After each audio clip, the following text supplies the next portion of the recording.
Audio Jungle.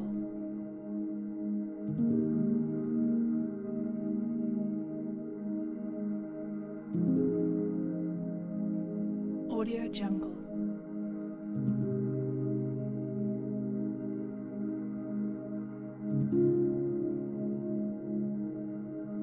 Audio Jungle. Everybody can read about it. There's a national crisis in terms of housing across the country, and we're not immune from it here.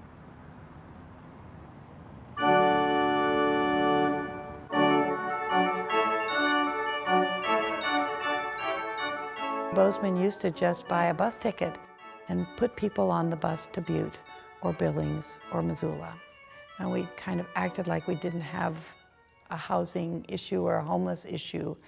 I don't think it really was until people started dying in the street or at the U-Haul place that we actually began to say we really do have an issue and we've got to do something about it.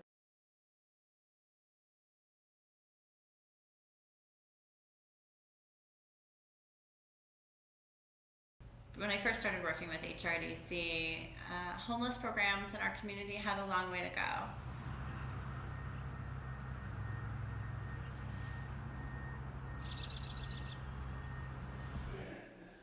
We have this warming center that was kind of the safety net, if you will, for the community. It was only open for 5 months out of the year, which means 7 months of the year we don't have any safety net for about 100 people every single night here in Bozeman. We were banned from coffee shops, even though we spent massive money at coffee shops and tea houses because we were homeless. So yeah, they do stereotype a lot here, even for looking homeless. We don't choose to be homeless, not at all. It's not something people wish to do. For the Bozeman area, brutally cold, single digits below zero. Bob, yes, we are headed towards a record-setting snowfall. We picked up 107 inches, so we're on pace for the snowiest winter season. Health issues get compounded by living outside. You don't know where you're going to lay your head down, where your next meal is going to come from, or if someone's going to make you move along as soon as you sit down to get off your feet for the first time that day. And so it's really hard to manage your health and wellness. It's really hard to remember to take your medication or to make it to a preventative doctor's appointment. And as a result, these symptoms, these health conditions that folks are experiencing become so much worse and so much harder to treat. So many of the people that we've met, it's not their fault that they're homeless. Oftentimes in our world today, there's a medical crisis that takes every penny. People have put their life into a house and they have to get rid of the house to help pay for medical circumstances.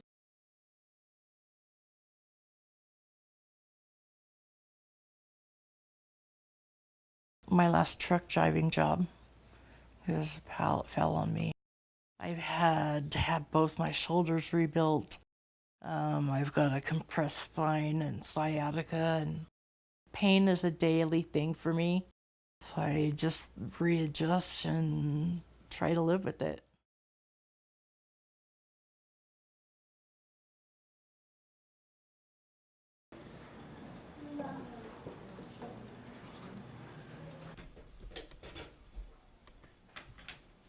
We just have her and one male, and we keep them in separate containers because if we don't, we'd end up with about 60 of them in a very short time.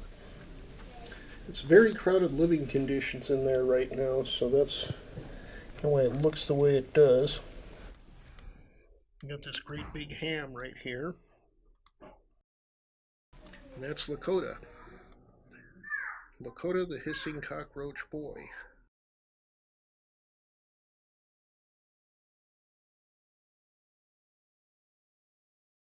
I still run into people around town and they're shocked when they find out I'm homeless. They say, you don't look homeless. No, I'm homeless because I don't have the finances to have a roof over my head. There are a lot of good people out here that are homeless, but I think if a lot of these people that do stereotype spent a day and a night in a homeless life,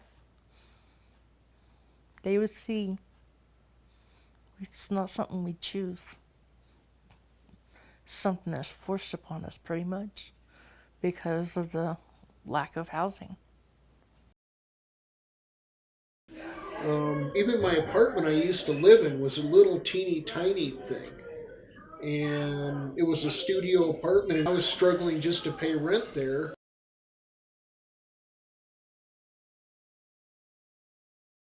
There's more than 100 people who are going to sleep outside tonight. In their vehicles, in a tent, in a shed, in our community within Bozeman city limits. And they're not as noticeable as they are in the streets of the large city, but they're still a part of our community that are in great need.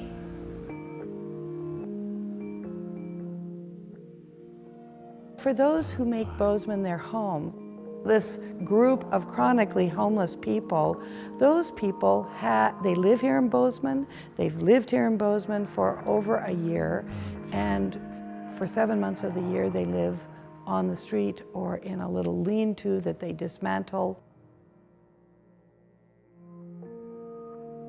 Pond 5.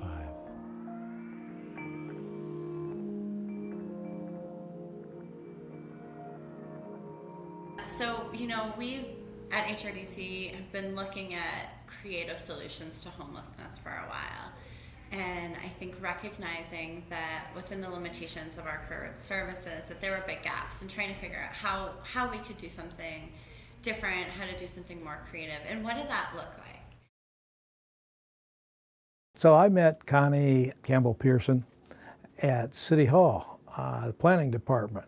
Connie said she was interested in doing a community of tiny shelters for the homeless. All I said was, I think I'd like to build tiny homes.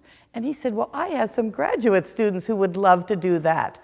And right there, we said, okay, here's my information, here's your information, and the project was born. When Connie came to us and was just filled with passion and determination to make this happen in our community, the only response we could have was yes, absolutely. I had 12 students show up, indicate that they wanted to take the class, and 2 other faculty members said they would like to help with it. Well, it came together when Ralph and our other colleague, Chris Livingston, taught a class involving the whole design and build for the Tiny House project. To be involved in a project like this is right up my alley because it's a challenge and it's something new and interesting. Everybody decided this is something worth pursuing, not knowing much about it to start with other than these broad ideas. In architecture, we have students who come with a certain sense of social responsibility. And so the students did a lot of research. The students looked at 17 different communities around the country that had tried or had adopted in one form or another shelter housing, some better than others. The size of the units varied a great deal. Somehow you have to create, in a very tiny space, a sense of spaciousness. Not only is it a good idea socially, but there's a fiscal value to building tiny homes. We were able to survey local folks experiencing chronic homelessness and partner with incredible local agencies like our local hospital, ambulance, our community health clinic, our health department, and also expand that to our local library, our local police department, our local detention center, to see that these folks that were maybe utilizing a myriad of different community services and what those costs and services look like. What we learned was that for one homeless person in our community in a given year, our community is spending over $28,000 per person per year in public paid costs. And that's folks that are using the emergency department at the hospital as their primary health clinic. They're staying at our shelter or receiving food at our community cafe. They're having frequent encounters with our police department or jail services, or they're receiving mental health services or addiction services from our different partners. These are costs that are not coming out of their pockets. They're coming out of our community's pockets. The Housing First Village is such an amazing opportunity to really address this issue in not only an economical but an ethical way as well, and how we want to treat our neighbors who are in need, how we want to take care of our community. I think we've seen a big shift nationally on how folks are approaching and addressing supporting folks moving out of chronic homelessness into permanent housing.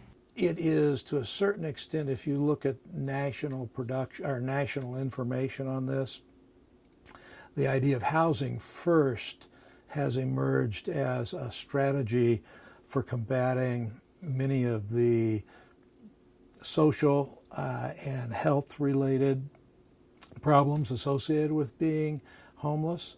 I think Housing First is a really dignified way of giving folks what it is that they're asking for. They're asking for a place that is safe and secure where they can lay their head. And then you pair that with voluntary supportive services.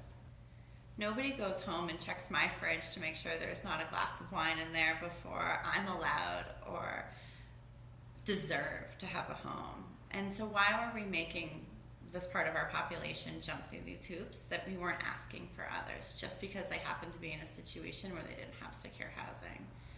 But we're not mandating something for our homeless population that we're not mandating for the person who lives next door to us.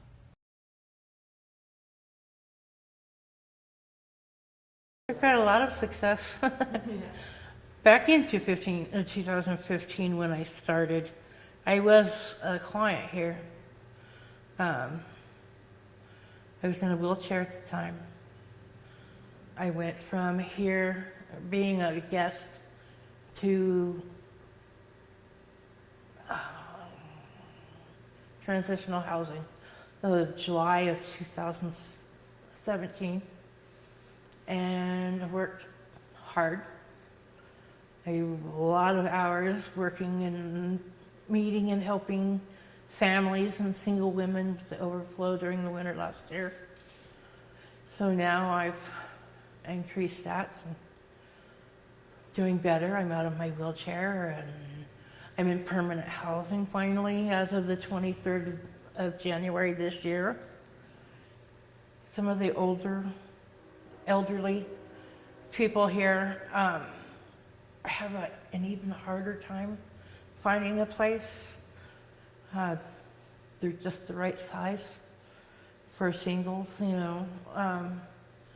They've got a bed, there's room for a single bed, and they have a shower, a toilet, you know.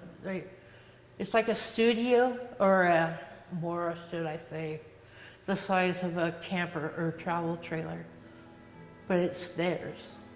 They don't have to worry about losing it. There's a synergy that happens when more people come together and where the burden gets spread out. We're a community that knows how to work together, how to leverage the resources we have to make a difference. We've got, the School of Architecture on board. We've got our faith-based community on board. And every time we tell the story in public, there's more folks who come forward and say, yes, absolutely, this is what we should be doing. I think the Housing First Village could be a real miracle for our community.